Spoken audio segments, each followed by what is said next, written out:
Genji 2 is an action game which is based on Japanese history. Being based on history, the stages of the game will also be based on famous battles which actually took place in ancient Japan. So here's this giant enemy crab. Well, we could just start with Guilty Gear. How's your climb with ABBA been? Awful. I've been getting just absolutely stopped. I'm getting mad too. I mean, absolutely. I'm slowly getting there. I don't know. I can definitely feel like there's people are starting to learn my pressure, especially because they sometimes run into the same people every now and again too, and it's very obvious. It's very hard to switch things up with ABBA.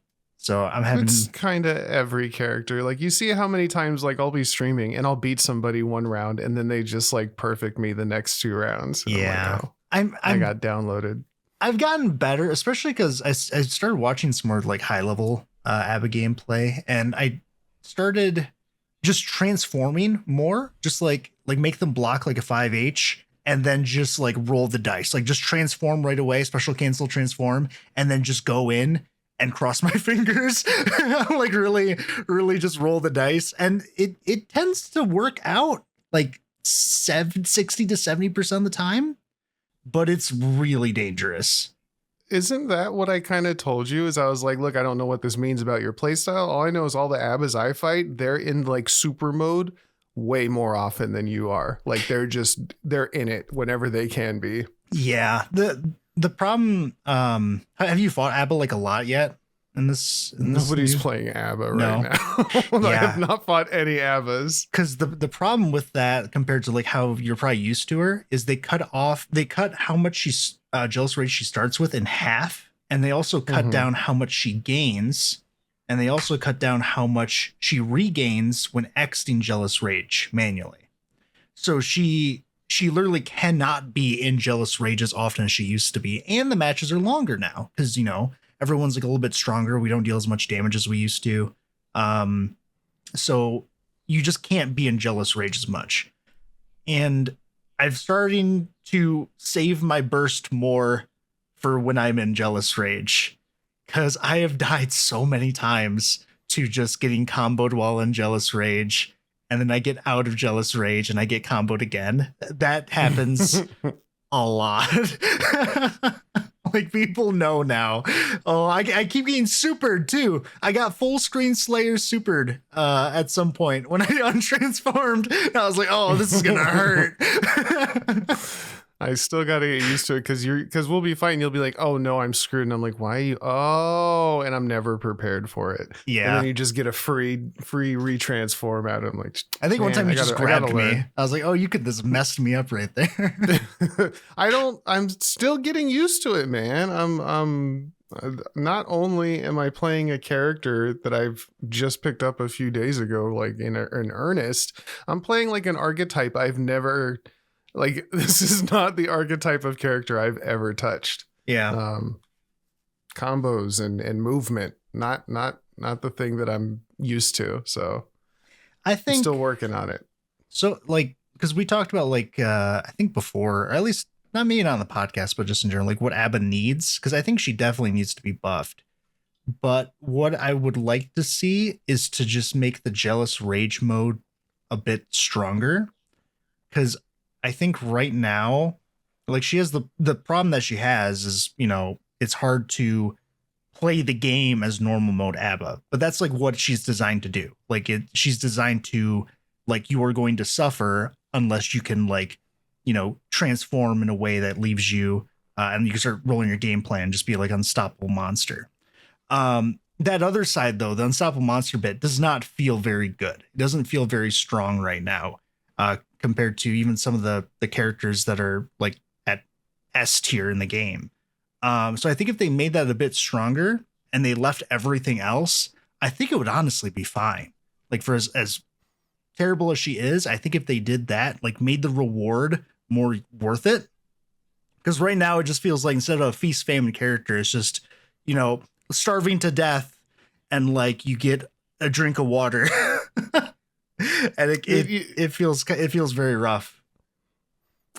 like you were saying it's rough, and you were talking about characters you're fighting, and you're like, man, these zoners are like such jerks, and they don't like. I hate a Venom, and I hate Axel, and I hate this and that. And I was like, on my main, they're like people want to get in your face and do combos regardless of what character they're playing, right? Yeah. And having started the climb on a different character, I'm now in plat where you've been, because what are you at? You're at plat. What comes after plat? I don't know. Diamond comes after plat, so it's below. Yeah, it's below diamond. Okay, so like I got placed in plat, and I was like, oh, this is what you're talking about, because these. I've been timer scammed a couple times at this point. Yeah, like, it's not that it's like they're good. It's not that like, you know, I don't want to play. Yeah, this sucks. This isn't fun. Like Venom's just constantly shooting the freaking ball at me from half the screen away, and I got to like dash block over and over again. That's the whole match. It's not fun. When I quit last night, it was like 1 o'clock. I don't know what time it was, but like I was just I was tired and mashing buttons and stuff, but I was just trying to have fun. And I ran into what made me quit was a chip who would super jump and shuriken. He was zoning me with a shuriken. I got timer scanned because I go after him, and then he switched to the other side and do it. And I was like, I don't even want to do what's required to like. I don't want to do this. And as soon as he won, I like just shut everything down and went to bed. I was like, this. How do you play like that? What's the goal? Like, what this? I'm like, this is what you paid for? And then I don't know who it was. Somebody sent me a message on. Somebody sent me a message on Steam talking shit, and I was like, man, I'm literally watching what we're going to be talking about today and just kind of pressing buttons in ranked. He's taking it real serious. I'm like, fuck. All right. If y'all are going to be clowns like this.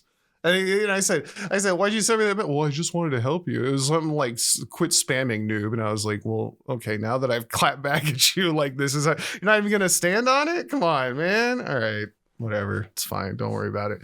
Well, the point is, actually, I was curious, how do you feel about Nagoriyuki so far, Strider? You've been playing a lot of that. You said you got into ranked? Mm-hmm. Yeah. I'm right around where Kyler is. Plat 2. I mean, he's still ludicrously strong, but also because the fact that he can go straight from 2/3 screen zoning to in your face, applying the most dangerous stagger pressure in the game, and back out. If you can't successfully stop him from getting in and out, he's still very strong. It feels pretty strong when I fight him. I think everyone's saying like Happy Chaos and, well, I don't know about Happy Chaos now with the little hot fix that they did. But Nagoriyuki is like up there for probably like one of the best characters in the game. Although from people that I've seen, higher level people that I've seen that actually play Nagoriyuki, like Grandmaster J and stuff, they said it's kind of weird because like to play him optimally now, it's almost like you play him as more of a zoner than anything else. That's what Hitachi was saying too. He said the exact same thing. It's not like it was. You just use his range. Yeah, especially because how strong fuzzy jumping is, and with the nerf to close slash being used against aerial opponents, where sometimes close slash will actually whiff now on people trying to do a fuzzy block. Yeah, you play him as a zoner, but it's still really strong. Like he's still so aggressive. And I remember being so mad. I was like, how come my character that I just started playing gets all this stuff regarding like managing their resources, and Nagoriyuki, here's this brand new gift we got for you. Forget about all that managing resources. Have this alone. Well, I mean, wasn't Abba like top tier when you picked her up, and then she got yeah, Abba was she was like both the worst and best character in the game. Yeah, she was definitely a problem. Well, like I mean, her old problem was she could put corner to corner you out the wall from a 2P in normal mode that would both build the resources, put her in Jealous Rage with a bigger Jealous Rage gauge than she started with, and leave her in Jealous Rage for wall break, which is her win condition. Yeah, she had too many options that left her like positive to the point where once she was in Jealous Rage, she was pretty much never leaving it, like ever. And she had lots of ways to get into it as well. It didn't matter. You lost one interaction, she could get into it. Yeah. Yeah. And that's what I was saying. Like, I think if they leave like how she is now, like just as is, but buffed her Jealous Rage mode, I think she'd be in like a much better spot. Like I think that's where like she'd need to go.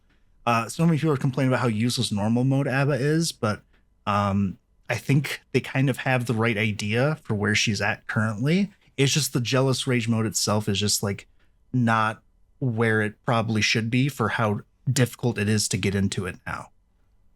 Especially with how many defensive options there are in the game as well. It feels kind of, I mean, it's definitely not on the same level, but it's the same thing with Leo where like you got to get in Brunhilde's stance or whatever. I think that's what it's called. Mm-hmm. And sometimes that can be a huge pain in the ass. And you're like, just let me get there. And then you win. But, you know, people hate it still. People don't like that. What was the last thing? Oh, before we move on to our main topic, are we all in consensus? Wild Assault sucks and we're glad it's gone. Yeah. We don't know why command throws are losing to normal throws, though. Dude, that doesn't feel right. I remember saying that when the patch came out. I was like, that feels weird. I feel like I shouldn't grab Potemkin when he's about to pop buster me. Like, that doesn't feel correct. It doesn't feel correct on the other side either, I promise. It should be like a tech at least, but I feel like the command grab should have the advantage there. I don't know. Like it doesn't seem right. I don't know if it should be a tech. I think it should just lose. It's literally one button versus setup and an input. Yeah, and that's what I mean. Like at the very least, it should be a tech if it's not going to, you know, beat a throw. Like it's really weird. It shouldn't lose to a normal throw. It feels so strange. It should be a tech. They should take the Tekken route, right? Tech and you still take damage. Is that what it should be? Can we come to an agreement? No, I don't agree with that. And then the last thing is the battle pass. That came out. I like that there's a battle pass. I don't really care about anything that's in it. I just like having a reason to play, honestly. I feel like they need to add infinite, like an infinite mission to do to slowly gain points. Would have been nice. Do you not gain points by playing? No. Once the missions are done, then you gotta wait. That? Yeah, exactly. That's so dumb. They also made it so like matches with friends don't count either, which I can see why. Like encourages people to go and fight other people and actually play the game. It kind of sucks in a way too, but I don't know. I think it's fine. I haven't actually explored like any of the short stories yet. I want to unlock them all and go through them, which I haven't yet. I think the actual rewards though are pretty cool, like the different skins and the different like banners and or badges rather. I think it's pretty cool. It's always, as long as there's something for a character I play, I'm okay. There's like one banner or something for Potemkin. That's it. But I'm sure there'll be stuff in the future. I don't know why they did a theme of skins, but only for like 6 or 7 characters and not just the whole. Skins are hard for this game. That's why I was so surprised they did the weapons and stuff too. Because the way the game is designed, like they have to it's not like they can just replace the weapon and it just works. You know what I mean? They have to redraw everything. So yeah, I can see why it'd be difficult for them. I think this was supposed to be a smaller pass. Is that true? Do we know? Mm-hmm. I think it only takes 11 days from somebody I saw did calculations, said it only takes 11 days to complete the pass. So maybe if you do all your weeklies each week, they come up. So if you play once a week every day, you need to play like 3 days more. Yeah, so I mean, pretty easy to do. At least it's not like the 3v3. I don't know what was going on there. Did they abandon I'm surprised that? It's still there. Like, I don't know if they ever it never connected properly. So it should have been a tag system, man. I don't know what they were cooking. Put it back. I don't know what it was. It was 1v4 spectators. I don't know what the point of that was. It would have been fun for April Fools. They should have put in April Fools or something. That would have been funny. I mean, they just left it there, so they must have put hard work into it. I don't. Maybe it was just one of those projects that kind of ran away from them in the process, and they're just like, just throw this out there. Just put it there. Whatever. We're done. Let's move on. You had like a tag system, but instead of tagging, you had spells, and you had friends to cast the spells for you, bro. That'd be cool. And they could tag in sometimes, but it was always the worst option. I don't know. weird stuff. Speaking of weird stuff, welcome to the GGST Crab podcast. There's our super long Guilty Gear intro, which we like talking about Guilty Gear, so you got to listen to it or don't. It's fine. You can skip to the main part, which is coming up next. I'm your co-host, Fliz. I'm joined by my two wonderful co-hosts, KylarEmiya. Hello. And Strider1. Hello. And we spent 7, 8, 9 hours this week watching the new season of Devil May Cry. We had some strong words about the first season.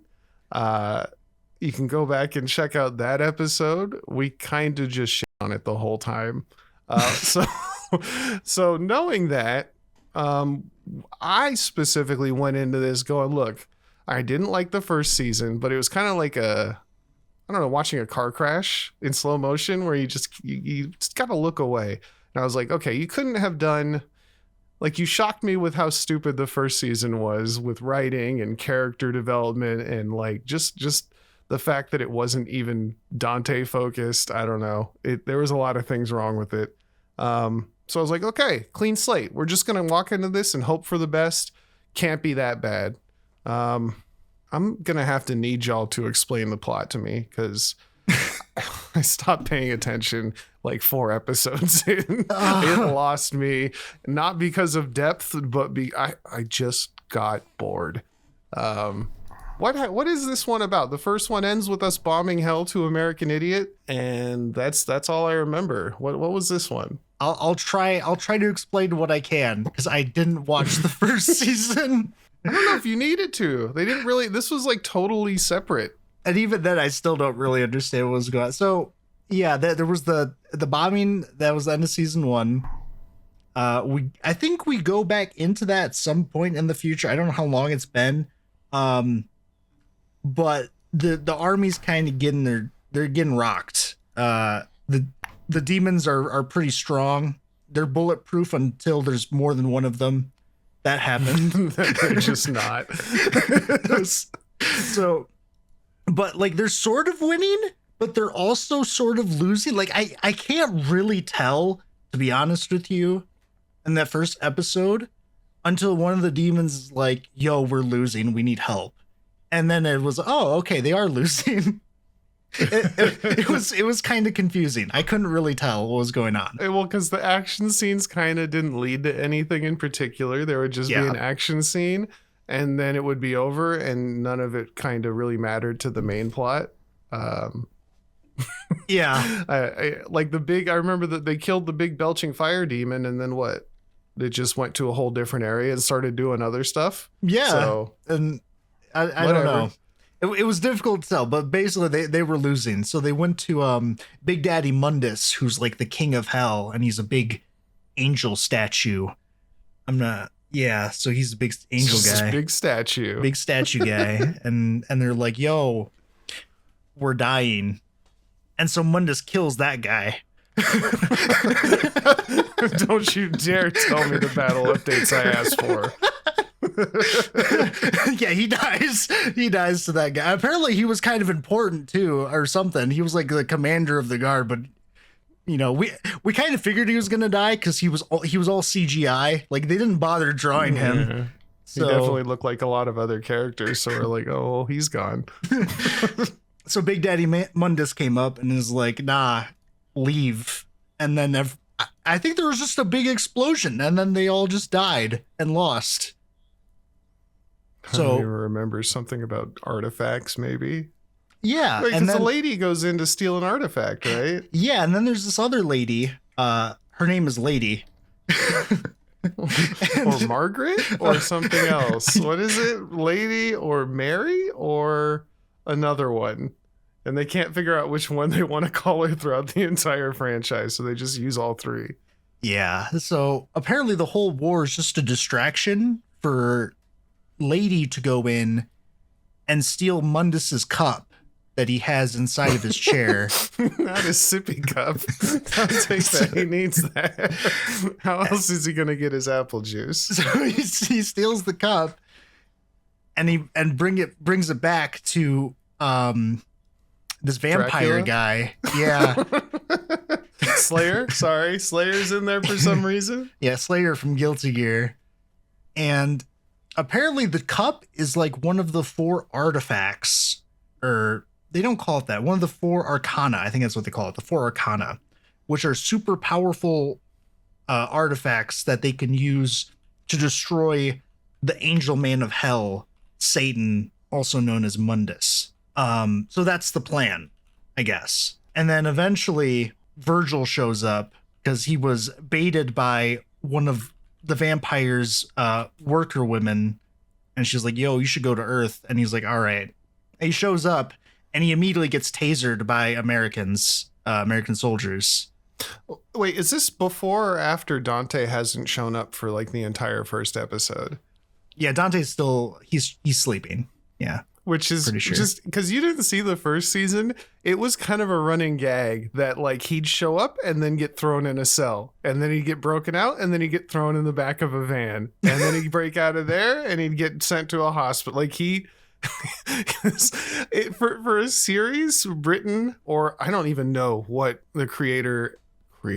I don't even know what Adi Shankar has done with this. If he wrote it, if he directed it, if he funded it. He has a weird history with this stuff where a lot of his creative influence has come under question of like, what does he actually do with these products that his name appears in the credits 4 times. I don't know why, but it just keeps popping up. And we still don't know like what he's actually done to make this show. His name is just all over it. And he's like he like wants to be Addie Redgrave. Like he wants to be Dante, but the series has like so little to do with Dante. Even the second season was Vergil centric. Like Dante wasn't really he's not written as Dante, and he's barely in the show. So just really weird focus from something that's supposed to or advertised as focused on this one thing. So yeah. Anyway, Nero shows up. Vergil shows up and just gets clapped by humans until he decides he doesn't want to. Yeah, pretty much. And then he claps them back. And this all like it keeps going until eventually the whole plot point is like the vampire guy, big surprise, is actually the evil person and antagonist. Didn't see that coming. And he's actually magical. He is magical. And he actually works for the original Satan before the angel guy Mundus, and is it Argisax? I think is original Argisax the Chaos. Yeah, is the original ruler of hell, and everybody hated him. So Mundus rose up and they killed him with Vergil's dad, Sparta. Right? They all killed him, and then there's like a cult of people who want to bring Argisax back. And they are secretly plotting to collect all these arcanas and bring him back. And that's kind of the plot, right? Yeah, that's like the main overarching plot. And then they sprinkle in like some more past about like Dante and Vergil and their family and how they all connect with Sparta and Mundus and all this other stuff. The one thing I want to talk about, because this has been a huge point of like just friction for a lot of different people, is the AMV style action scenes of these tracks that they're selecting and just the way that they mesh with these action scenes. What do you guys think about like, them playing Papa Roach in the first episode of this series? What do you guys think? I mean, it fits with the first season. I do think, however, that Adi Shankar is getting away with murder. Man, the fact they played that and like we were making jokes the whole time, like they only licensed like the first part and the chorus and then just looped it over and over again. Like the original song, very out of style at this point, but still like you got the rights to it, and then you made like this weird techno remix that it's so jarring the way that it's placed that it felt really off-putting. And then on top of that, I said it while we were watching it, but like, I think Jujutsu Kaisen has ruined me for action scenes in anything that's not like really, really, really well done. Cause I'm just bored. I'm like, do you know the style and the impact of like some of the fights in the latest season of JJK? Like, you have such a high bar to climb, or else I'm just gonna walk away. Like, Well, it's kind of messed up. like even then, like I don't think they really ever use like any of the signature moves that like Dante even has in the games or anything. Like he's just kind of He did one where he jumped over and spun with the guns. I saw that, but he also didn't get his guns until halfway through this season. And his guns, Ebony and Ivory, those two. Oh no, we gotta get to that. But no, I thought the music choice was not the music choice. Like honestly, the songs are fine, but it was again they chose like they made these really weird remixes for some of them. And just the idea that like you would swap out so many actually good like songs from Devil May Cry, like iconic songs that they have, are either also remixed or just not really there. Like they don't show up very much or they don't make enough of a presence. And then we have like Skater Boy. That was the moment I was done. For real. I came back, I sat down because I had to go do something, and then Skater Boy was playing, and I just like couldn't find the energy to unmute myself. I just was like not into it's like humor done by somebody that's not funny. Like it's not I can't, it feels so weird. It's strange. And like I said, the first season did it similarly, but it kind of ties into the whole feel of like the characters not really feeling like the characters they are. Mm-hmm. In the games or in other media.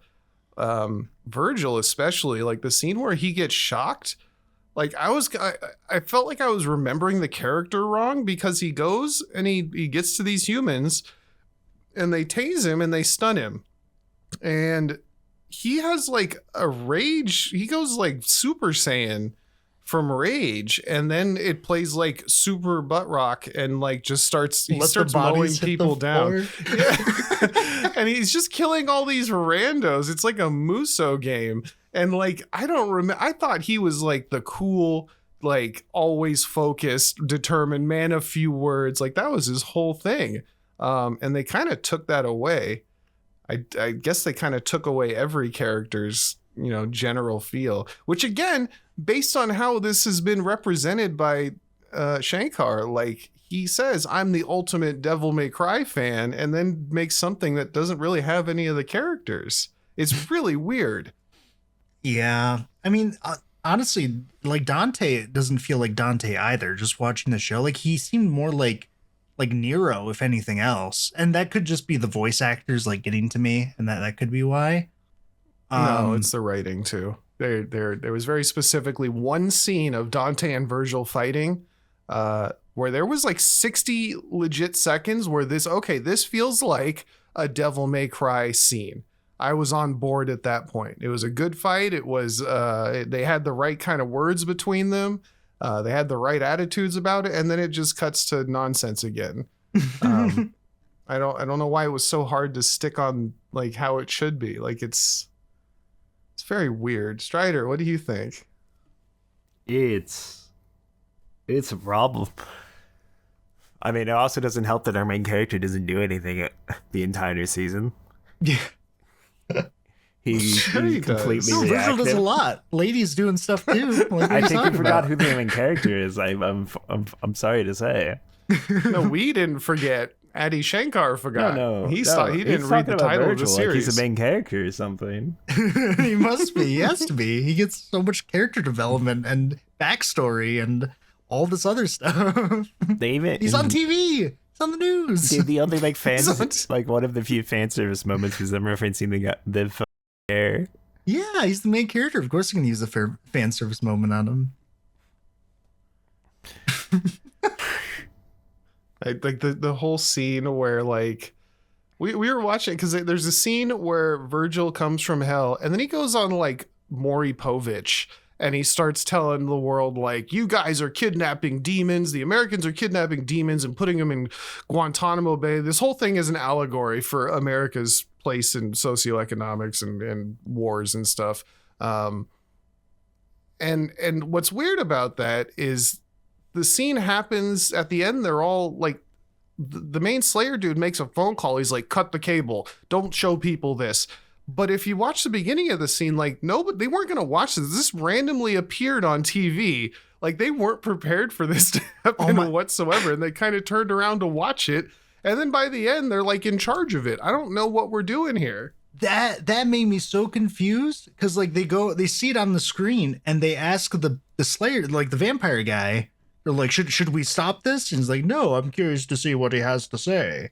And I thought like, oh, this is part of his plan because he already referenced that he has access to like every major television station in the world and he can shut down anything or say anything he wants whenever. So he must want this to happen for some reason. No, he did. That wasn't it at all. He just, no, that wasn't a thing. So I don't know. I wanted a scene where he set up that interview because as far as I can tell, like Vergil mainly grew up in hell. So I don't know how he even got that set up in the first place or even knew, like had the idea that he could do that. Well, he called and said, hello, I'm Vergil the Demon. I would like to talk to you about America Demon policy. And no, what's it called? Makai? Makai is what hell is called. And it's not actual hell. It's like, it's the demon realm. Yeah, this was... and this is weird. After he did his second like releasing demons from hell. Yeah, because he gets on stage and then he pulls out Polaroids of the atrocities happening in American, internment camps. Yeah, it's and that never comes up again. Like, well, no, because now they got to turn into super devils and fight Mundus or something. I don't remember the last 3 or 4 episodes at all. So yeah, eventually, like, because Vergil's like racing towards the vampire man to fight him. So like, all right, we gotta release Dante. Our contingency plan. We have the technology because apparently he was frozen this whole time. And so they release Dante, and then they have this, I don't know what this is. And I mean, I'm probably just really confused by it too, because I never saw the first season, but there's like multiple flashbacks happen in a sequence. And the flashbacks also have flashbacks in them too. And some of them have like this recording grainy thing happen to show that it's like a interview, like recording of an interview. And then also another flashback happens, but you see it from the perspectives of like 2 people. So they're like slightly different. It's just, and then there's a chibi moment where they turn to chibi characters. I don't know what that episode was. It's really weird. It was like a beach episode. It was really weird. Like it started getting like, it went from like cool kick-ass fight scenes and serious America versus hell shit to like, hey, let's join Dante, and he's a goofy little goober doing goofy little goober stuff, and fun times for everyone. The wacky and then, pizza wahoo man. Yeah, like I really stopped paying attention to this show. So the last 3, so once once Vergil starts coming after, he's flying. I guess he just flies there. I didn't know he could fly, but he can. Once that's happening, and then they like defend the vampire, that's like the goal. And then the vampire is like, wait, secretly I was evil. And then it's like really just this really short sequence of events. Correct me if I'm wrong, but is that what happened? And then there's just battle after crying about mom. Pretty much. Yeah. Dante and Vergil have a fight, which the fight that they have is pretty good. I'm not going to lie. That was the one part I was interested in. That's the one part that hooked me back in. Yeah. It's really well done. From a technical aspect, and like you were saying, like compared to some of these other shows like Jujutsu Kaisen and some other ones, like it's not like extremely impressive, but it's well done. It looks good. There's like set pieces within the fight, like the sniper bullet and the sword through Dante, and like pulled the sword through Vergil, and like I think it was like because Vergil like literally pulled the I'm the older brother moment and just like said no to Dante. So that felt kind of cool. That felt like the heart of the series, and then that was it. Yeah, and then it kind of evolves from there. But yeah, the big vampire guy turns out to be magical and evil. And Is he a demon? No, he's a cultist, right? Yeah, I don't know. he's just a guy that found like one of the artifacts like back in the 16th century or 15th century or something. And he was turned immortal by Argisax's like spirit that was embedded in the artifact. So he can like reincarnate once his life ends, and he can resume his ultimate goal. Yeah. I remember. Pretty cool. Okay. Not gonna lie. Pretty cool. All right. And then from there, like things just go really bad because like this dude's like unstoppable. Like they just can't fight him.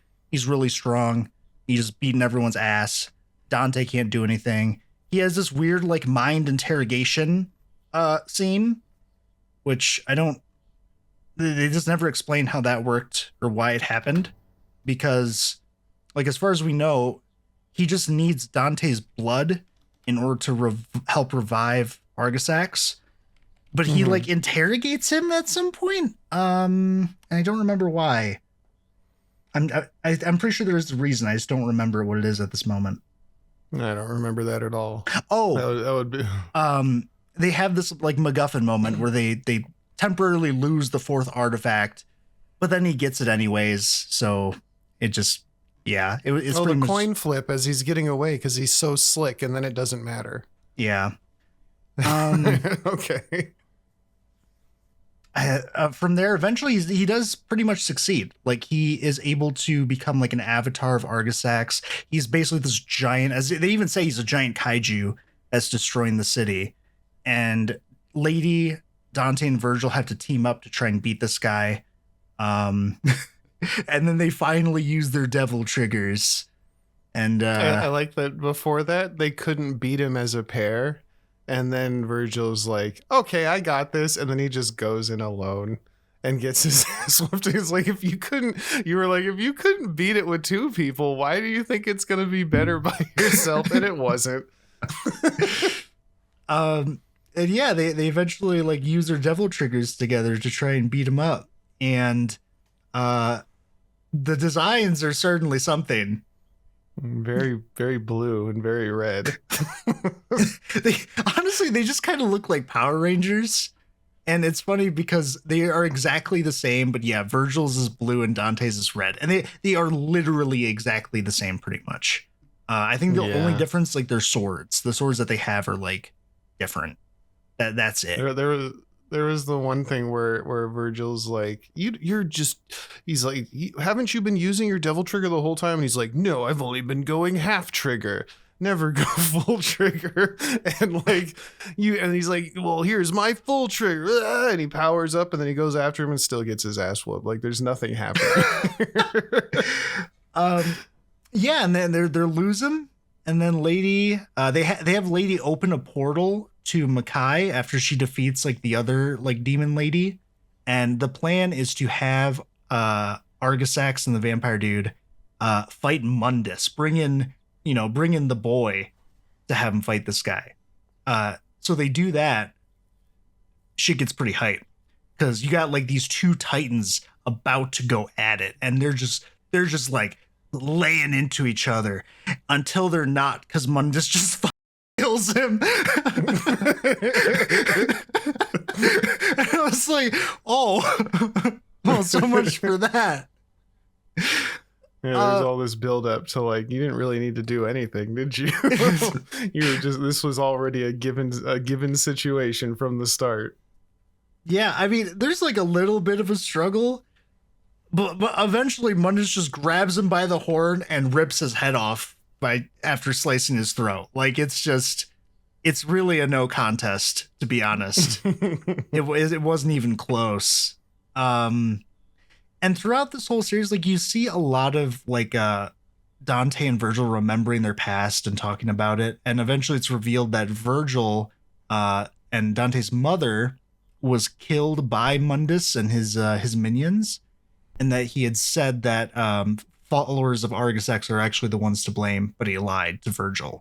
And Vergil, up until this point, has been following Mundus, believing that Mundus is basically like helping him, and that like they're supposed to be on the same side. So now he knows the truth. Mundus is the one to blame for basically like most of his problems. And now he's here by his brother's side in front of a Mundus that just fought Argisax. And he's like, you know what, Dante, go yourself, Dante, let's fight. and he chooses to stay in Makai by himself and try to get stronger to eventually take on Mundus alone. And they have this big fight. And yeah, that kind of happened. I thought that was a really weird decision. I don't know about you guys, but it seemed very strange. Who won the fight? Oh, Vergil. Yeah, Vergil just absolutely bodies Dante. It's yeah, they fight each other. I forgot. Yeah. Why? Yeah, that's pretty much why, is because he's wants to get strong enough on his own to beat Mundus. And I think the funny part too is because they're in Makai at this point, and the key to go between worlds like Earth and Makai relies on Sparta's sword and whatever's attached to it. I don't actually know what that is because I think that's from season 1, whatever that thing is. It's like a crystal. But you need that in order to open the portal between them. And it's just sitting there on the ground while they fight. Like, it's just chilling. And eventually, and as they're fighting, like, Vergil beats Dante and eventually, like, throws him over to the portal and throws him, like, the little crystal thing that you need in order to open the portal, which Mundus wants so he can go to Earth. And Mundus is like, no, don't do it. And he tries to fly to catch it, but he's not fast enough. He's too big. His statue body is too gargantuan to get to it. And it's not built for speed. It's not built for speed. It's built for aura farming. And and eventually the portal closes and Vergil and Mundus are stuck in Makai, the rest in the demon realm, and Dante returns to Earth. But yeah, it was just sitting there the whole fight, and it felt like a pretty long fight. And Mundus was just watching. You can see him, like they're fighting at his feet and the whole time. And Mundus just watches it. He doesn't like, better pick this up. That's going to be important later. Throw that in my little pocket there. No, it just sits there the whole time. So that was kind of weird too. That kind of stuck out to me. But yeah, did Dante actually win any of his fights in this season, or No. did he just No. Yeah, he lost every single one. like it's what are like I don't know. Maybe it's like a subversion of expectations. Like you think you wanted to see a Dante thing, but really, you. Like, I don't know what we're doing here. Yeah, and then like the other thing too is like this whole romance plot with Lady too, which kind of like gets resolved. Like they start making out or whatever, and like they hook up for sure. Yeah, I remember he left her bed. I said all this violence and no nudity. Why? I don't know, man. I don't work for what's his face who writes this show, but yeah. That like at the end of the season 2, they do the thing where she's like, actually, I have to find my own path and do my own thing. I don't have time for relationships. And it's like, oh, all right. What's sad? I guess. So Dante loses another fight there. And yeah, he's not straight L's for Dante. It really was, which felt really strange. I think, see, the show, I even said it like after the finale, like the show reminds me kind of Invincible, or like, oh yeah, he's definitely mark coded. Yeah, like he I'm just ready to loses. fight. Oh, I'm in the hospital. Like he wins by surviving, but it's not really winning. You know what I mean? Mm-hmm. And like maybe by season 3 or 4, we'll start like win surviving sometimes, where like, you know, by surviving we sort of won because the other guy's knocked unconscious too. Yeah, he's definitely more of a speed bump than a stop sign. He's not doing a whole lot. No. And like on top of that, like you see, I don't know what was going on with Lady in this season. I had to Google if she was actually a super demon or something, because she's just doing whatever. and there's no explanation for it. She's just a superhero. She might as well be a demon. She's not. She's just a regular person. Yeah. And then even like there was a scene where she was being like these harpies, I guess, or whatever, kill like a ton of people. But then when they get to her, they just kind of pick her up and scratch her and then throw her away. They like refuse to kill her every chance they get, even though I think that's their job. They're not very good at it. I don't know. Yeah. I think the thing with this show and why like I sort of compared it to Invincible, because we like Invincible as well, like the show. I don't know if I like this last season, but yeah, I like the show. Yeah. Is like I feel like the bones to the show are pretty good because like you can like the characters are good, the setting, like the lore, and there's so many things about the show that there is to like there are things that you can like about it. But I feel like if you know these characters, it's gonna feel all wrong because there's so much about them that is not what they should be. If you're expecting like Dante is not Dante, Vergil is not Vergil, like they do not line up. Then we're running into the problem that we have with every video game adaptation under the sun, which is like it's not made for the fans and it's not made for the general public who doesn't know anything about the series either. Like if you're just watching this and you don't know anything about these characters, if you had to like focus on the writing, you're not gonna enjoy this. Yeah, I think there are some things that you would like. It's just not gonna be. It's not going to be like great. I think it's going to be like solid. Like it's a solid show. Like it's just an oh boy, another Netflix show I can just binge. Sure, you know, it's not going to be anything crazy. Ooh, but is that Papa Roach? Is that corn? Yeah, exactly. Like, oh, that's kind of weird. I didn't expect to hear that today. But if you like Devil May Cry, I think you're not going to like the show. If you really like Devil May Cry, you're going to hate the show. I think you're going to be really, really pissed off at the show.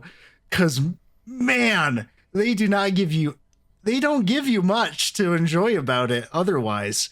Because, like, there's no devil arms, I don't think, right? Nope. Nope. There ain't nothing. And as somebody who's I like Devil May Cry, but I'm like not tied down by it. Like I'm not going to lose my mind if they divert from the original story, if they do it well. Just as like a writing issue I had, like by the last, I don't know, 2 or 3 episodes, and they like, I get it. You guys have like mom stuff going on. I'm over that whole superhero mother dynamic. Like that needs to be done. We need to move on from like grown men still yelling about mom. I love moms, don't get me wrong. It's just there's a lot be of the basis of your about whole it. Adult personality, you know? There's a lot of flashbacks about it. Like it happens a lot, you're right. Yeah. It's like every time they fight with each other, it's still over mom shit. And like we're literally fighting the king of hell. Can we like not do this right now? Well, even that, like when Dante and Vergil are about to like clash for the, I don't know if they fought in season 1, but like for us, it's the first time that they fight. No, they didn't. They didn't. Okay, they're in like the in front of the Washington Monument, and like they're in a pool of water, and it's raining. And I thought, oh my god, they're gonna redo the infamous rain scene from Devil May Cry, because there's a scene in the games, I think it's the intro, where the two are dueling and they're swinging their swords so fast at one point that there's just a dome of air around them because their swords are hitting every drop of water like around their bodies. They are swinging that fast. And I was like, that's going to be sick. No, that did not happen. They did climb up Lincoln, though. That was kind of neat. Like there's so much to pull from the Devil May Cry series that you could just throw in there for fun, and it's gonna look cool and people are gonna love it. Like just do it. And like they just don't do it. I mean, it's frustrating. It's very frustrating to watch from someone, and I don't even like Devil May Cry that much either. Like I just kind of like know about it. And even I was frustrated by it. I can't imagine if you actually like really liked the show and really had high hopes for it, what you would feel about this. There's another streamer I know who like is 100% all into Devil May Cry, and I'm curious to check his Twitter and see what he thinks. Oh no. I want to know what like a diehard fan thinks of this series. I'll report back later, but dude, even Vergil has like this long range attack he does with his sword where he like sheaths it and like he draws and sheaths it really fast, like attack people from far away. And in the show he just hurls that like a boomerang. he's like Tanjiro, just like throwing it into the woods. Take that. It doesn't even come back every time. He has to go get it. I can't. Oh, the other thing that kind of got me, and you guys explained that, like, and you're probably right, next season we'll have Nero, I guess. I don't remember the names. I think that's who you're talking about. He's like their cousin or something. Because they brought in like a mechanic character, and it was just some random new old lady and not like the obvious representation it should have been of the mechanic in 5. I don't know why they did that. So like you said, maybe it's because they're going to do that next season. I'll watch it. I'll give it another chance. But I don't know how many more chances I can give it. I think it was a fun watch. I think like it was fun to watch it, but not to enjoy it. It's like when we watch those movies that are really bad because it's fun to laugh at them. It kind of felt like that. Car crash. Yeah, it kind of felt like that. Oh, you're not really laughing at a car crash. I don't know. And it's not even like a hate watch. Like, I know we're talking a lot of shit. I don't hate this. I'm just like baffled by the decisions that were made throughout. Yeah. That's what's kind of interesting to me. Like, how did you arrive at the decision of, you know, a completely superfluous fight scene between no-name characters and Papa Roach being the opening, and then not having Dante show up the entire first episode? Like, what's the storyboarding for that? Yeah, I think like as a show, I'd give it like a 6 or 7 out of 10. Like, cause it all looks good. Like there's nothing like wrong about the way it looks. The story, while weird at points, it's cohesive. It makes sense. Like you can understand what's happening just fine. So yeah, I think like it's not something you're going to enjoy if you really want to see Dante doing a lot of cool stuff. That's for sure. That's not going to happen. Did anything ever happen with the clown that we thought had a cool design, or did that just come and go? That was seeded as like something that's probably going to happen next season. Oh, okay. Which actually, the clown though, I said right when I saw him, because I had no idea who he was. I was like, he actually looks really cool. It looks like he was made by a different studio.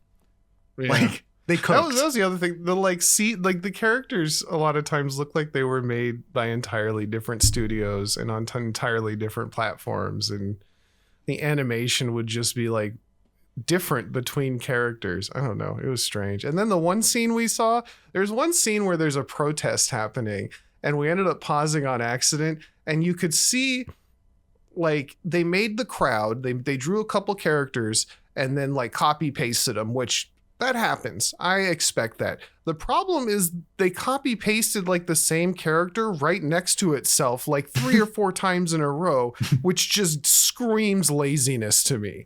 Like you couldn't even be bothered to separate the characters to make the crowd a little more fleshed out. You just went, Control V, Control V, Control V. I'm moving on. Like that. It's so lazy. I don't know what that was even about. So changed their shirt colors. Like they changed the shirt color of one from green to lighter green. That was the extent. And then Control V. Let's do it. Just weird decisions. That's kind of, it's like a Neil Breen where you're just like, why did you do that? What on earth led you to think this was the proper choice? Who's lying to you right now? So that's pretty much all I got to say on it. Jacob, you have any words on the series? No. All right. Well, I guess that's it. Do we know Anything else before- is season 3 like approved? Like, are they Yes. making it? Yep. Oh, I'm excited. All right, then. Well, then we'll definitely be back for season 2, but we're going to 3? call it now. Our boy has season 3. I see, that shows how invested I am. We'll be back, though. They'll remind me, and then I'll watch it, or I'll be the one to use Netflix. It'll be fine. We'll make it work. I guess go, in my opinion, watch it. I don't. If you have Netflix, There's- there's no reason to really not. You know, it's not that long. If you really okay. don't like it, you'll drop it pretty quick. Because it doesn't really change. It's the same It experience. definitely, yeah. There isn't like, it just kind of stays steady throughout the whole thing. There's which no is hype a moment. good thing, I it's guess. it just keeps There going. is. They try. It's kind of, but then They try. They tried to do hype moments. It's just, it's been done so much better by so many different things at this point that it just doesn't hit. I don't feel like it. Not to me, at least. So yeah, I guess we'll be back for season 3. Anyway, thank you so much for listening. That's all we really got to say about it. We just had to get some nonsense off our chests. If you have any questions or comments or completely disagree with us, let us know. Hit us up at giantenemycrabpod@gmail.com or hit us up on TikTok, Twitter, all the social medias. We're kind of there too. Yeah, I don't know when season 3 is happening. Right I now. wish they would give it to, like, I want to see video game stuff done by like serious. That's why I'm so excited for this Resident Evil movie. I'm ready because it's done by a competent director who understands the difference between comedy and horror and when to mix them. And he's doing an original story for Resident Evil, which, man, I was shocked at how people hate. Like, they do not want this. They want them to just like make Resident Evil 2 in video form. Make Leon Like, that's what they want. Make Leon a real Leon. That's what they want. It's weird. I like, just after all the terrible Resident Evil movies, like, try anything at this point, as long as it doesn't star Mila Jovovich. Just make the game, because otherwise you have Mary Sue for 6 movies. As long as the main Well- actress isn't his wife, I think we'll be fine. This one seems like it's leaning more in a horror direction from the trailer, which I'm very much about. And I super trust. After seeing Barbarian and Weapons, I super trust, and all those seasons of Whitest Kids You Know, which I grew up on. I'm super hyped to see what's going on with this movie when it comes out. I'll pay the $20 rental fee. Ooh. I'm ready to bring it to the Discord. Ooh. And then we'll be back with that. So, shoot, it's almost summer. Is it summer? I don't know. Doesn't matter. It's hot enough. It's hot. I'm gonna go. Yeah, it's hot. I'm leaving. All right, we'll catch you later. Goodbye. Goodbye.